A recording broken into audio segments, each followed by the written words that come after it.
followed New Zealand's lead and become nuclear free, it is neutral, and it is a leader in the disarmament movement. Berta established branches of the international peace movement. In Austria and Germany, she spoke publicly, started a peace newsletter which happened every month. She raised funds, wrote articles, pamphlets, reviews, letters and petitions, just like us. She set up meetings between influential people. She undertook lecture tours, including a 6-month trip to America when she was nearly 70 and suffering from cancer. Her 1891 powerful and best-selling novel, Lay Down Your Arms, was translated into 20 languages, and I can't put it down when I get a chance to read it, except that it's extremely small print. It's the only copy in New Zealand. It's the Australasian edition, and she sold millions of them. It is extremely relevant. And after the Tsar of Russia read it, he came up with a peace manifesto. Sadly, she died a week before the First World War started. We want you to enjoy the performance, and there'll be time for a few questions afterwards. Over to you.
I won't stand for it. I shall go to Durazzo. I refuse to sit back and watch when warmongers and war profiteers whip us into a frenzy until the whole world goes up in flames. I appeal to your hearts from a heart that is itself a flame. Lay down your arms.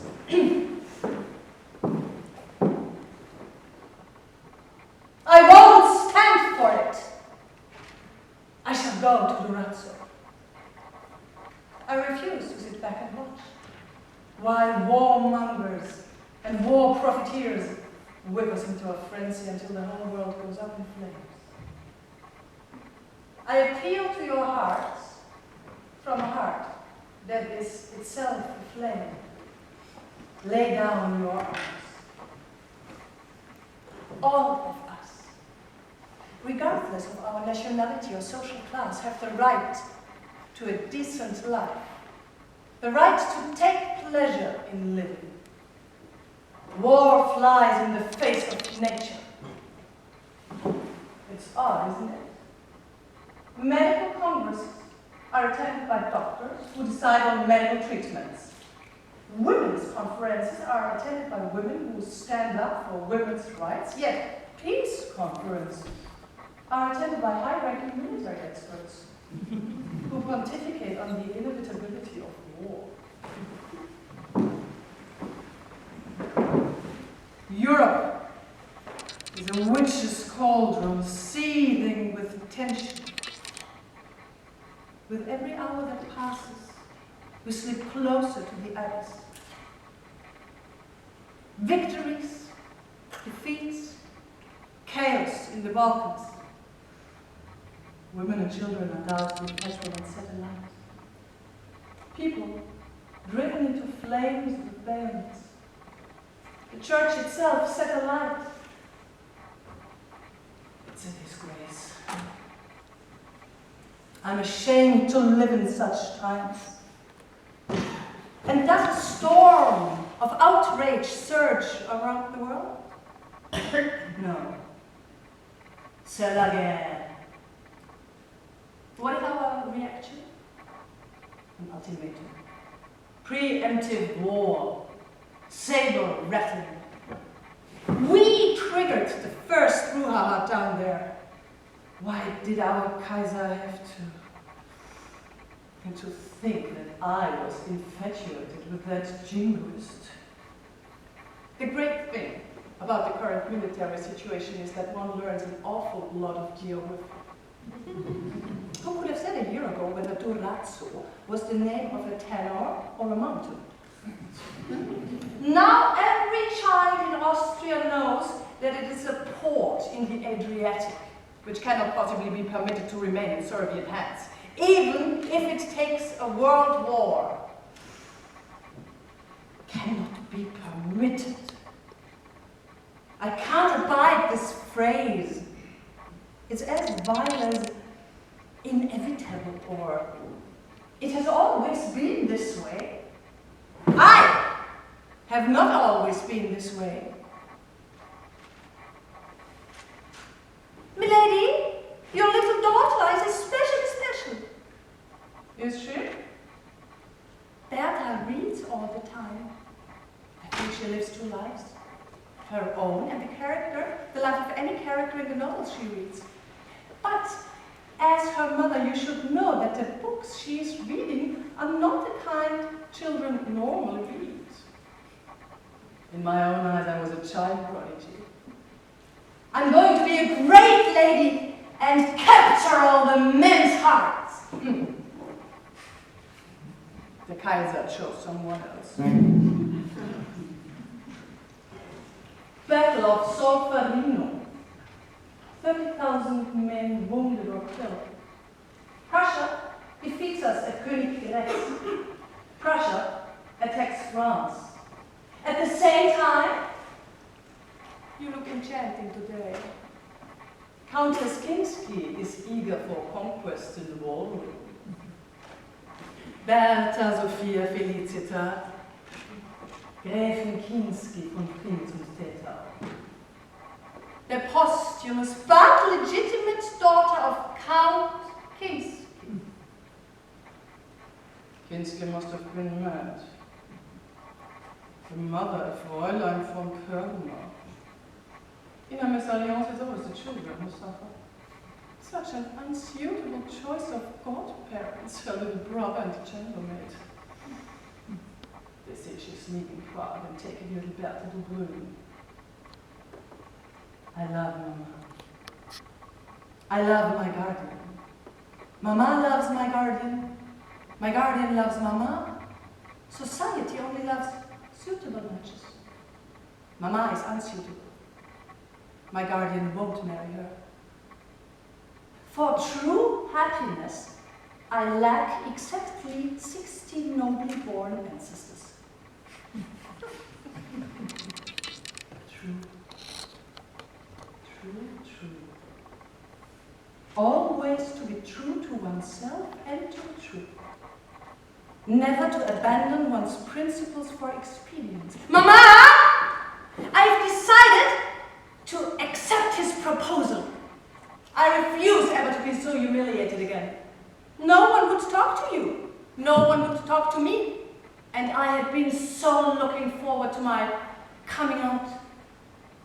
They shall never snub us again. Never. Baron Heinegellen has money. He will lay the world at my feet. As soon as I'm engaged, I shall be accepted in Viennese society.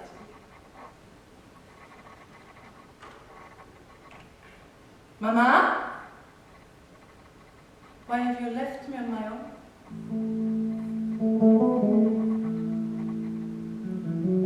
His arms wrapped amorously around me, his lips against mine. No, I can't. A man I don't love. An old man. I'd rather die than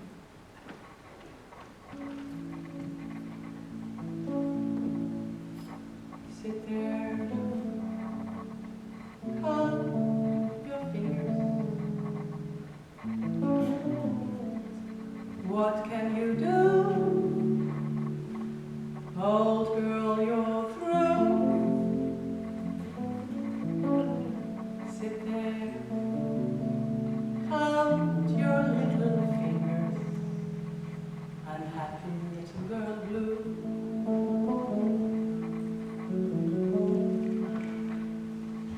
Sit there. Count the raindrops falling on you. It's time you knew. All you can ever count on are the raindrops that fall on the little girl blue.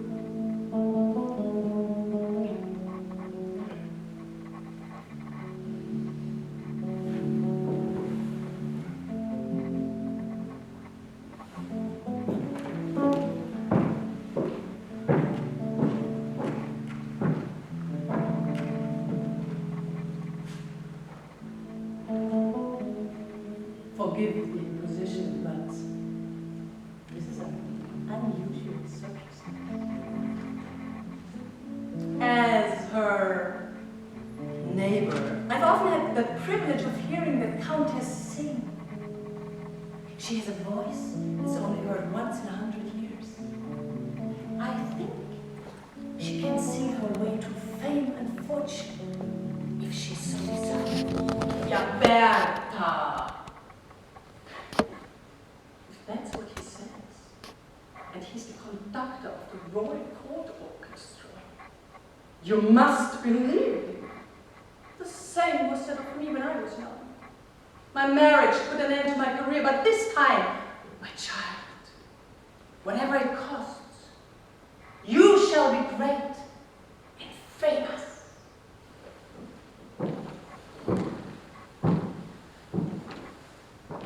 The thrill of conveying what is unspeakable, unknowable, straight into the listener's soul.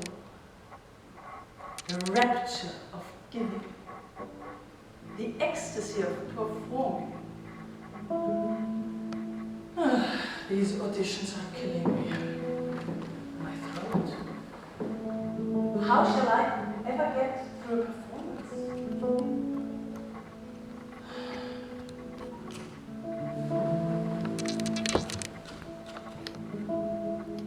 Can one wrest happiness from life through external fame?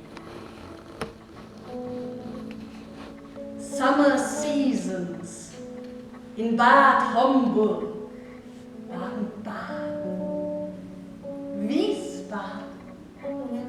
Mama tries her luck at the casinos. At long last, we have the social life that was denied to us in Vienna. That date of pie. Princess from the fairy tale land of Caucasus condescends to befriend me. Such a beautiful woman. A hint of exoticism, a soupçon of Paris. I love her. I love her. Contessina, charming little Contessina, you must come and visit me my country. Ain't no use on earth. You might as well surrender, 'cause your hopes are getting slender and slender. Why won't somebody send a tender blue bow to cheer up little girl blue?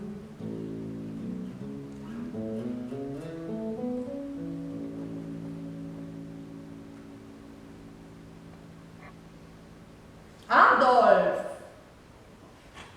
Prinz. Zu sein Wittgenstein-Hohenstein. Wiesbaden's most eligible bachelor. Mama, I've hit the bullseye! His voice is extraordinary. Just think, he wants to go on stage as well. We shall rehearse duets together. He has no money, but he wants me, as a woman, for his wife. My gorgeous Prince Charming gives me a ring and a proposal of marriage. How I thirst for your kisses. I'm going to America, mio cuore. You will soon join there, mio cuore. It will only be a little way to mio cuore. He boards a transatlantic steamer from Bremen to New York. A telegram. Regrets to announce Prince Adolf zu sein Wittgenstein-Hohenstein died suddenly aboard ship to America.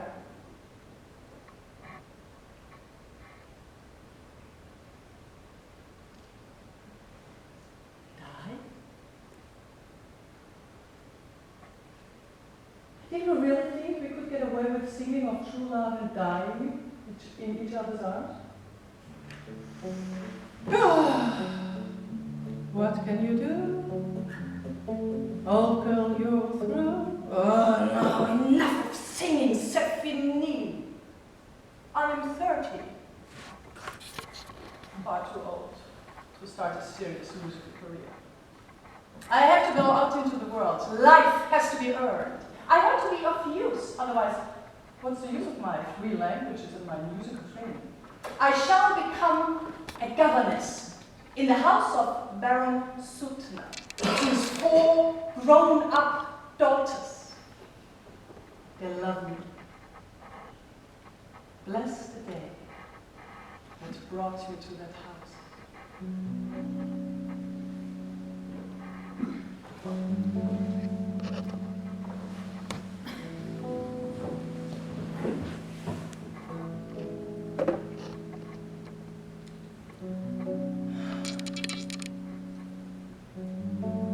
What's happening to me? What am I doing? He is 23. My employer's son. Oh. He is simply adorable. Everyone loves him. His sisters, his parents, the domestic staff, the friends. This inexplicable, irresistible, electrically magnetic attraction. Arthur Gundakar von Suttner. Oh, he's so good looking. Such a sense of